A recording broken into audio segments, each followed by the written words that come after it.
ஆண்டவராய் இயேசு கிறிஸ்து நாமம் மகிமைப்படுவதாக. இந்த நாளிலே கூட தேவனுடைய வார்த்தையை கேட்கிற அருமையான தேவனுடைய பிள்ளைகளுக்கு ஆண்டவராய் இயேசு கிறிஸ்துவின் நாமத்தினாலே வாழ்த்துகிறோம்.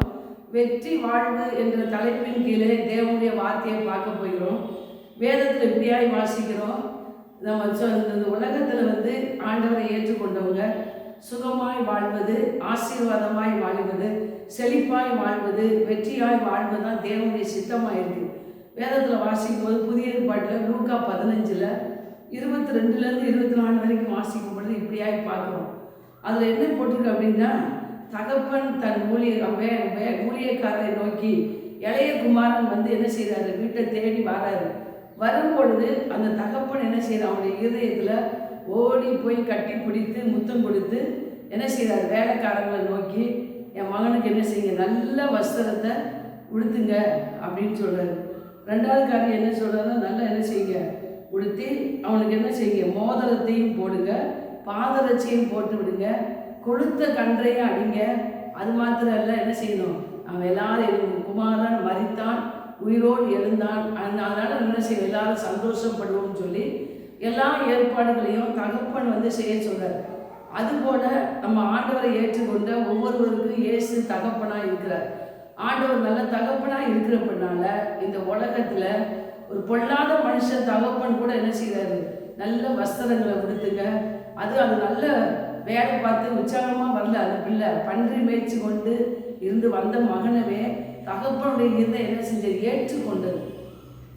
எந்த சூழ்நிலையும் எதையுமே பார்க்கல, ஏற்றுக்கொண்டது. அதுபோல் இன்றைக்கு ஆண்டவரும் நம்ம எதையுமே பார்க்கல, அவருடைய கிருபையாய் நம்மை ரட்சித்து கிருபையாய் நம்முடைய பிள்ளையாக மாற்றி நம்முடைய திறமையை கண்டோ, நம்முடைய படிப்பு கண்டோ, நம்முடைய அந்தஸ்தை கண்டோ ஆண்டவர் நம்மை அவருடைய பிள்ளையாக மாற்றலை.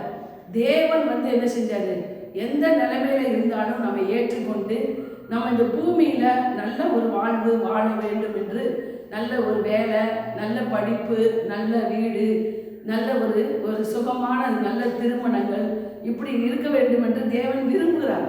அவருடைய திட்டம் அதுவாக இருக்கிறது. நம்ம இந்த பூமியில் இயேசுவை ஏற்றுக்கொண்ட ஒவ்வொரு தேவனுடைய பிள்ளைகளும் நல்ல ஒரு ஆசீர்வாதமாக செழிப்பாய் வாழ வேண்டும் என்பது இதிலிருந்து பார்க்கும்போது தேவனுடைய சித்தமாக இருக்குது. அந்த சித்தத்தை அறிந்து வேதத்தில் வாசிக்கும் பொழுது இப்படியாய் பார்க்கிறோம்.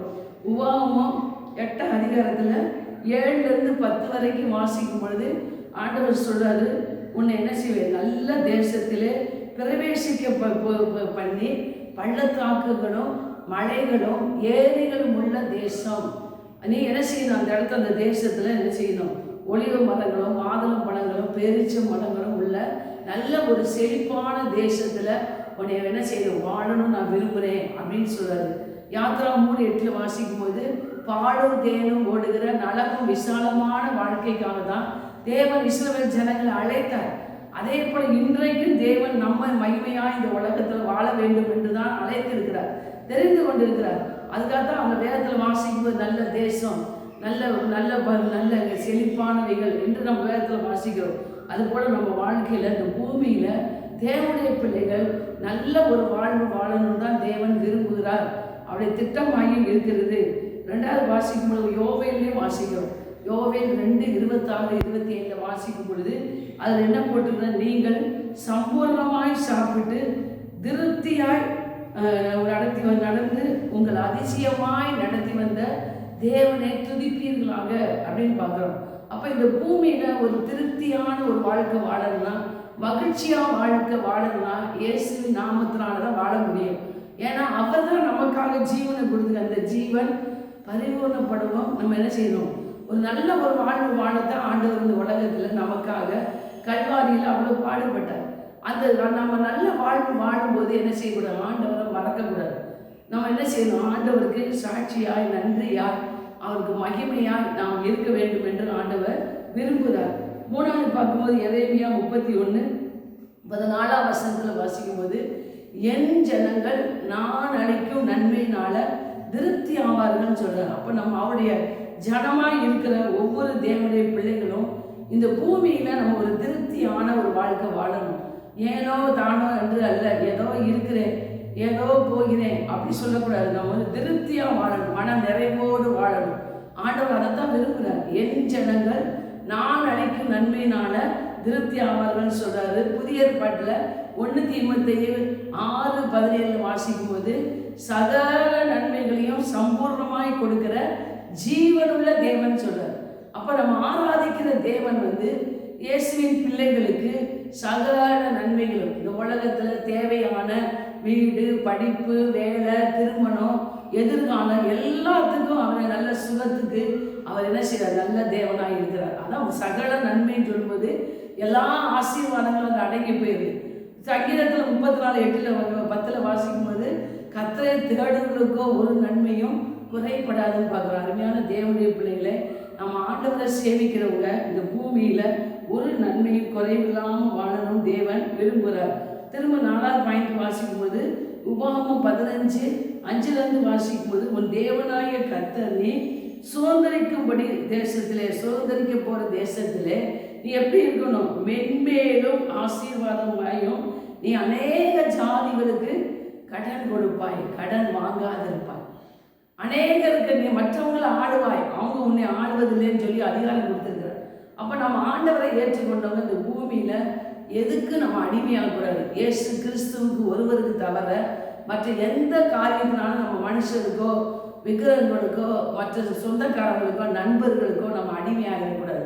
இயேசு தான் நமக்கு ஆண்டவர், தான் எல்லாவற்றுக்கும் அவர் எல்லாமா இருக்கிறார். அதான் நீங்கள் ஆளணும், மற்றவங்க உங்களை ஆளக்கூடாதுன்னு சொல்கிறார். நம்ம ஏசப்பா பிள்ளைகள் என்ன செய்யணும்? நம்ம கடன் கொடுக்குறவங்களா இருக்கணும். கொடுக்குறவங்கன்னா கை மாறு கருதாமல் கஷ்டப்படுற ஜனங்கள் இருக்கிறாங்களோ அவங்களுக்கு என்ன செய்யணும்? ஒரு பீஸ் கட்ட வழி இல்லையா, ஒரு பீஸ் கட்ட உதவி செய்யணும்.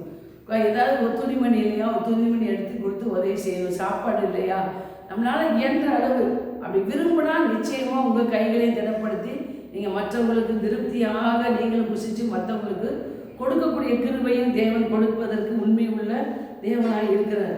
5வது காரியம் பார்க்கும்போது வேதத்தில் வாசிக்கிறோம். உபாகமம் 32:12-14 வரைக்கும் வாசிக்கும் பொழுது பூமியிலே உயர்ந்த ஸ்தானங்களிலே நான் என்ன செய்வேன்? உன்னை ஏறி வர பண்ணி வயலில் விளைந்த பலனையும் அவனுக்கு புசிக்க கொடுத்து மலையின் உச்சியில் தேனையும் என்ன செய்வேன்? கற்பாறையிலிருந்து வடியும் எண்ணெயையும் உங்களை புசிக்க கொடுப்பேன்னு சொல்லி வாக்கு பண்ணியிருக்கிறார் சில ஜனங்களுக்கு. அதே தேவன் இன்றைக்கும் மாறாதவர். நமக்கு சொல்றாரு, நீ என் பிள்ளையா இருக்கிற, பிள்ளைகள் ஆனால் சுதந்திரமே. நாம் அவருடைய பிள்ளைகளாக இருக்கிறதுனால இந்த உலகத்தில் சுதந்திரவாளிகளாக நம்ம நன்மையை நாம் அனுபவிக்க வேண்டும் என்று எதிர்பார்க்கிறார்.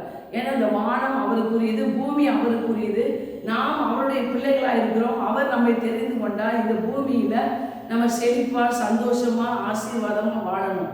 பாதிக்கப்பட்டு துக்கப்பட்டு வேதனைப்பட்டு வாழக்கூடாது. ஏசப்பா என்ன செய்யறார்? அப்படிப்பட்ட ஒரு வாழ்க்கைக்காக தான் தேவன் நம்மை அழைத்திருக்கிறார். அதைத்தான் வேதத்தில் வாசிக்கிற 33:29 வாசி, இஸ்ரவேலே நீ பாக்கியவான். இஸ்ரவேல்னா தேவனுடைய பிள்ளைகள், நீங்கள் பாக்கியவான்கள், ஆசீர்வதிக்கப்பட்டவர்கள், சந்தோஷமானவர்கள். அது மாத்திரம் உபாகமம் 11:12-14 வரைக்கும் வாசிக்கும் போது நீங்கள் சுதந்திரிக்க போகிற தேசத்தில் என்ன செய்யணும்? மலைகளும் பள்ளத்தாக்குகளும் ஏரிகளும் உள்ள தேசம், முழு இருதயத்தோடும் முழு ஆத்மாவோடும் அங்கே என்ன செய்யணும்? ஆண்டவரை அன்பு கூர்ந்து ஆண்டவரை சேவிக்கணும். இந்த பூமியில் ஆண்டவரை ஏற்றுக்கொண்டவங்க கற்பனையே அதான் சொல்லுது, முழு இதயத்தோடும் முழு ஆத்மாவோடும் முழு பலத்தோடு எண்ணில் அன்பு கூறுன்னு சொல்கிறார். இதே இடத்துல நம்ம ஆண்டவர் நம்மை ஆசீர்வதிக்கும் போதும் முழு இதயத்தோடு ஆண்டவரை சேவிக்கணும். ஆசீர்வதிக்கப்படும் போது ஆண்டவரை மறந்து அந்நிய தேவர்களை நம்ம என்ன செய்யக்கூடாது? நடத்தி வந்துன்னு சொல்லக்கூடாது. அந்நிய தேவன் உங்களை நடத்தலை, உங்களை நடத்துகிறவர் இயேசு, உங்களை நடத்துகிறவர் தேவன். அவருக்கு நம்ம நன்றி உள்ளவங்களாக இருக்க வேண்டும் என்று ஆண்டவர் சொல்கிறாரு. எச்சரிக்கையாக இரு அப்படின்னு சொல்கிறாரு. அதுபோல் நம்ம என்ன செய்யணும்? எரேமியாவிலையும் வாசிக்கிறோம். நீங்கள் என்ன செய்ய? நன்மை உண்டாகும்படி சகல நாட்களும் கர்த்தருக்கு பயப்படும்படிக்கு ஒரு இருதயத்தை உங்களுக்கு கட்டளையிட்டேன்னு சொல்கிறார். அந்த இருதயத்தை நம்ம கர்த்தருக்கு பயந்து நடக்கும் பொழுது அவர் சொல்கிறார், உனக்கு நன்மை உண்டாயிருப்பதற்கும் இந்த பூமியை நீ சந்தோஷமாக இருப்பதற்கும் நிச்சயமாக இந்த தேசத்தில் நான் நாட்டுவேன்னு சொல்கிறார். அப்போ நம்ம கர்த்தருக்கு பயந்து அஞ்சி நடக்கும் பொழுது நம்ம வாழ்கிற இந்த தேசத்தில் நம்மளை ஆசீர்வாதமாக செழிப்பாக ஆண்டவர் இந்த பூமியில் நடத்துவேன் என்று அது சொல்கிறார். நிச்சயமாகவே அப்படின்னு சொல்கிறார். 33:9 வாசிக்கும், நான் அவர்களுக்கு செய்யும் நன்மையை எல்லாம் என்ன செய்யக்கூடாது? கேட்க போகிற ஜனங்களுக்கு பூமியில் கீர்த்தியும் புகழ்ச்சியும் மகிமையுமாக இருக்கும்படி நான் நன்மை செய்வேன்னு சொல்கிறார். அப்போ இயேசுவின் பிள்ளைகளுக்கு ஆண்டவர் இப்படிப்பட்ட உண்மை உள்ள தேவனாக இருக்கிறார். நம்ம பூமியில் ஒரு வெற்றியான ஒரு வாழ்க்கை வாழத்தான் தேவன் நம்மை அழைத்திருக்கிறார். அந்த அழைத்த தேவன் உண்மை உள்ளவர், முற்று முடிய நம்மை நடத்துவார். ஆண்டோடைய நாமம் மகிமைப்படுவதாக. கேட்குறவங்க லைக் பண்ணுங்கள், ஷேர் பண்ணுங்கள். God bless you. ஆமென்.